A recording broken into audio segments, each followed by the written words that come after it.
Hai friend, selamat datang di channel Gadgetro. Pada video kali ini saya akan membahas tentang Vivo Y20 milik follower Instagram saya dengan kerusakan layar tidak bisa disentuh. Di sini saya tidak memungut biaya atas pemasangan LCD baru ya, karena memang saya hanya ingin membantu dia. Tapi dengan izin saya harus mengupload proses penggantian LCD-nya di YouTube ini.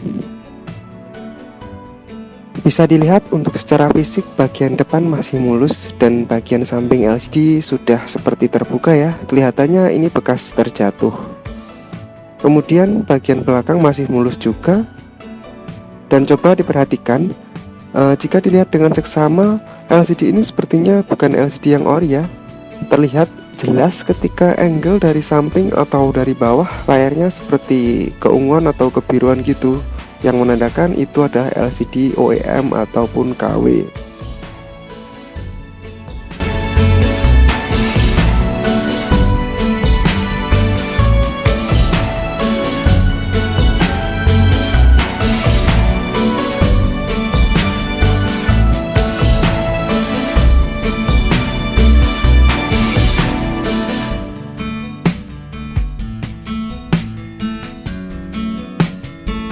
Untuk spesifikasi dari Vivo Y20 ini, panel layarnya menggunakan IPS dengan ukuran 6,13 inci.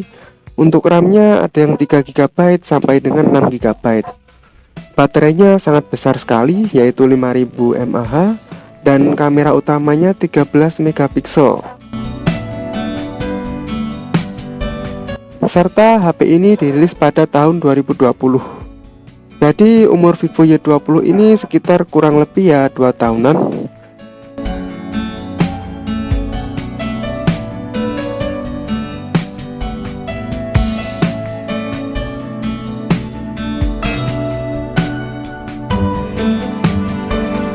Menurut sudut pandang saya mengenai brand Vivo ya, terutama untuk segmen mid-range, cukup menarik daya belinya kepada konsumen. Karena apa yang ditawarkan oleh Vivo di spesifikasi produknya cukup menggiurkan dengan harga yang relatif terjangkau. Harga rilis di angka 2.200.000, kala itu dengan spesifikasi yang seperti ini ya cukup menarik. Bisa bersaing dengan brand-brand sebelah seperti Redmi, Realme, dan Infinix. Kalau saya pribadi belum pernah ya megang HP Vivo secara lama, begitupun juga dengan Realme dan Infinix. Saya hanya pernah pegang brand dari Xiaomi, yaitu Redmi, yang cukup lama. Karena saya cukup senang dengan apa yang ditawarkan dari Redmi dari segi softwarenya yang bisa dioprek secara mudah. Karena ya saya emang tipe orang yang suka mengoprek handphone, terutama di bagian software seperti custom ROM, routing, dan lain-lain. Sebenarnya Vivo, Realme, dan Infinix juga bisa kok dioprek.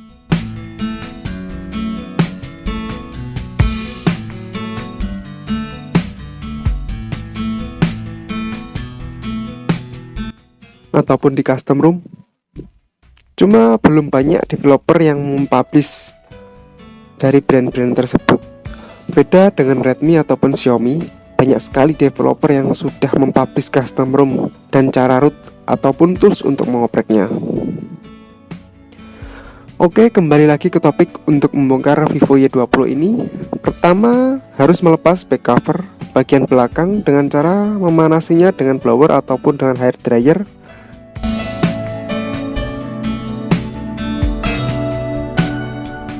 Kemudian baru kita lepas semua bautnya.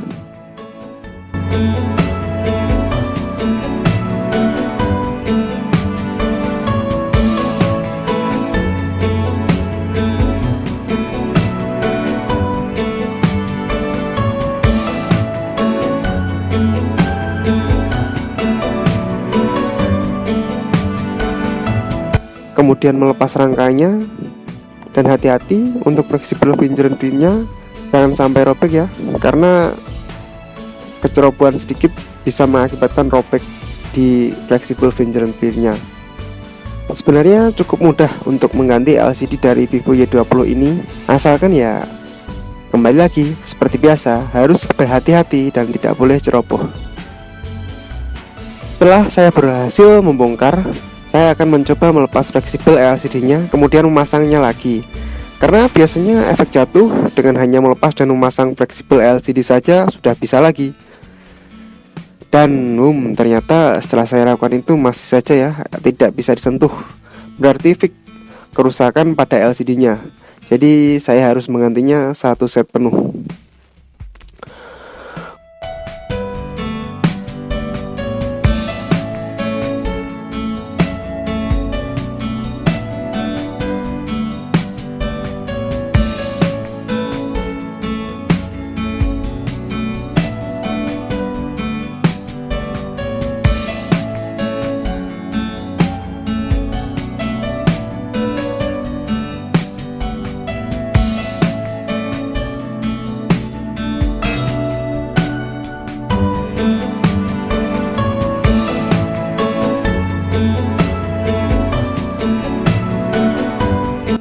Untuk LCD saya sarankan kepada pemilik membeli yang merek Crown yang di harga 200 ribuan. Sebenarnya varian LCD dari V20 ini ada beberapa jenis ya. Dari yang paling murah di harga 150-an dan yang tengah 200 ribuan dan kemudian yang paling mahal sekitar 350 ribuan. Kenapa saya menyarankan untuk membeli yang di harga 200 ribuan? Ya karena kembali lagi kepada background dari pemilik HP ini yang mana masih anak sekolah. Sehingga kalau harus beli yang mahal ataupun bagus dari segidanya cukup menyulitkan. Maka dari itu saya prefer menyarankan untuk yang tengah-tengah aja, karena secara kualitas sudah oke dan harga juga masuk akal.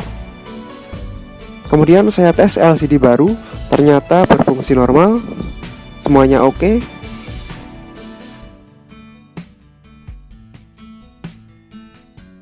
Kemudian lanjut pemasangan dengan cara membersihkan dulu lem-lem yang sudah menempel sebelumnya agar dalam memberi lem baru bisa melekat dengan kuat.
Biasanya saya membiarkan lem kering sekitar 2 jam, tapi sebenarnya 1 jam juga bisa.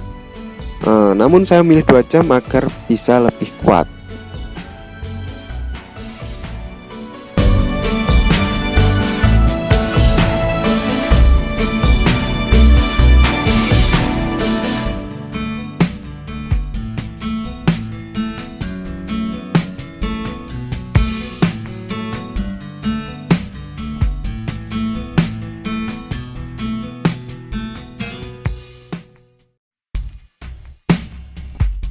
Setelah lem kering, kemudian kita rakit kembali. Jangan lupa baut-bautnya dipastikan dipasang secara sempurna dan tanpa ada yang kurang.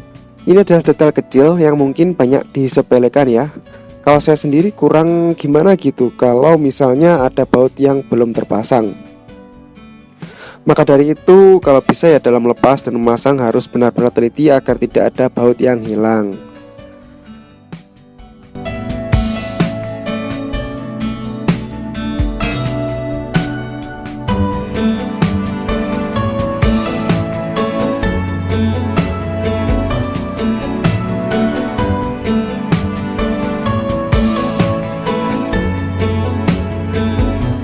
Setelah selesai memasang semua bautnya, kemudian jangan lupa untuk memasang back cover belakang dengan cara dilem agar tidak lepas. Jika hanya di double tip, resiko lepas lebih tinggi.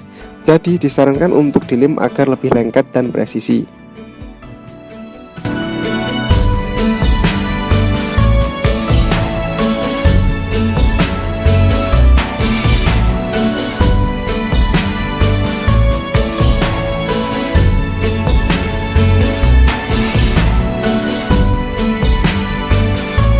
Setelah semuanya beres, kemudian dibersihkan sisa-sisa lem yang masih menempel di pinggiran dengan menggunakan minyak kayu putih ataupun thinner. Pastikan semuanya rapi agar si pemilik senang ya. Oh ya, sedikit informasi tambahan. Sebenarnya kalau handphone sudah pernah diganti LCD, serapi mungkin pemasangannya akan tetap kelihatan dari kacamata seorang teknisi ataupun seorang pengamat handphone. Karena LCD KW tidak akan sepresisi LCD originalnya. Begitupun dengan kualitas kecerahan ataupun responsivitas sentuhannya. Jadi sebuah tips untuk mengganti LCD ya paling tidak kita usahakan dulu untuk mencari copotan, karena itu adalah kualitas yang paling bagus menurut saya. Kalau tidak ada barulah kita terpaksa membeli LCD dari toko atau LCD OEM. Ya mungkin itulah experience tentang penggantian LCD di Vivo Y20 ini. Kalau ada saran atau dari masukan teman-teman, bisa diskusi di kolom komentar ya. See you in the next video.